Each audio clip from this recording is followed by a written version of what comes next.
পুরাতন জং ধরা soldering iron ফেলে দিন, নিয়ে আসুন আমার হাতে থাকা এই সোল্ডারিং আয়রনটা। আমার হাতের এই জং ধরা আয়রনটা আমি অলমোস্ট 1 বছর ধরে ইউজ করতেছি। সামনের টিপে জং ধরা এতদিন সোল্ডারিং করেছি নাট দিয়ে। আসলে ওই বড় নাটটা হিটিং এলিমেন্টের সবচেয়ে কাছে থাকায় ওইটাই বেশি গরম হতো, তাই এভাবেই কাজ চালিয়েছি। এতদিন পর মনে হলো ফাইনালি একটা ভালো সোল্ডারিং আয়রনে আপগ্রেড করা উচিত। সেই উদ্দেশ্যে অনলাইনে অনেকক্ষণ ঘাটাঘাটি করার পর পছন্দ হয়ে গেল এই সোল্ডারিং আয়রনটা। বক্সের উপরে 60 ওয়াট লেখাটায় ব্ল্যাক ডট থাকায় বুঝতেই পারতেছেন যেটা একটা 60 ওয়াটের সোল্ডারিং আয়রন। দেখতেই পাচ্ছেন প্যাকেজিংটা ঠিক এরকম, খুব আহামরি বলা যায় না। প্যাকেজের ভিতরে শুধুমাত্র সোল্ডারিং আয়রনটাই পাবেন, এক্সট্রা হেডগুলো পাবেন না। এই আয়রনটার স্পেশালিটি হলো যে এটা তাপমাত্রা অ্যাডজাস্ট করা যায়। হ্যান্ডেল দিকে খেয়াল করলে দেখতে পাবেন এখানে একটা অ্যাডজাস্টেবল নব টাইপের কিছু একটা আছে। এটাকে ঘুরিয়ে তাতালে টেম্পারেচার সেট করা যায়।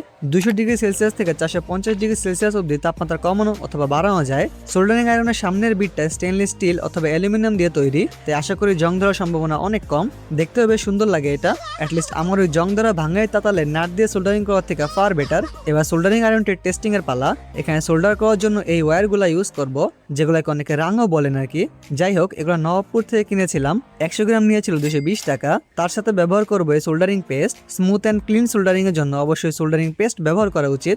যে কোনো সোল্ডারিং আয়রনের জন্য সবচেয়ে চ্যালেঞ্জিং ব্যাপার হলো 18650 মডেলের ব্যাটারি সোল্ডারিং করা। 18650 মডেলের ব্যাটারিগুলো আমরা অনেকেই ব্যবহার করে থাকি। মূলত এগুলো দিয়ে আমরা 2S অথবা 3S প্যাক করে মিনি ইউপিএস অথবা ব্রাশলেস ফ্যান কিংবা অন্য যে কোনো প্রজেক্টে ইউজ করে থাকি। ব্যাটারি প্যাক বানানোর জন্য অবশ্যই ব্যাটারি টার্মিনালগুলো কানেক্ট করার দুইটা অপশন থাকে। এক হলো নর্মাল সোল্ডারিং, আরেক হলো স্পট ওয়েল্ডারিং। স্পট ওয়েল্ডারিং ডিভাইস আমাদের সবার কাছে না থাকলেও সোল্ডারিং আয়রন কম বেশি আমাদের সবার কাছেই থাকে।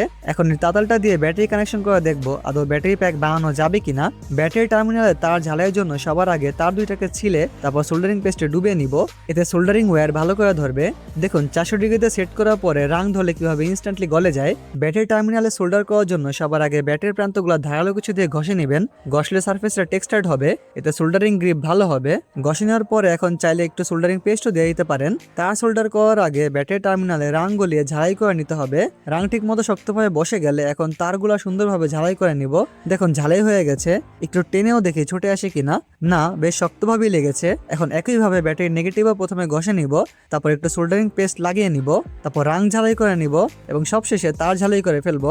একটু টেনে দেখি, টানাটানি এক পর্যায়ে নেগেটিভ তারটাকে উলঙ্গ করে ফেললাম, বাট তাও ঝালাই ছুটেনি। দেখতেই পেলেন ঝালাই কেমন হয়। তাতালটা নিয়েছি বিজ্ঞান বিটসের পেজ থেকে।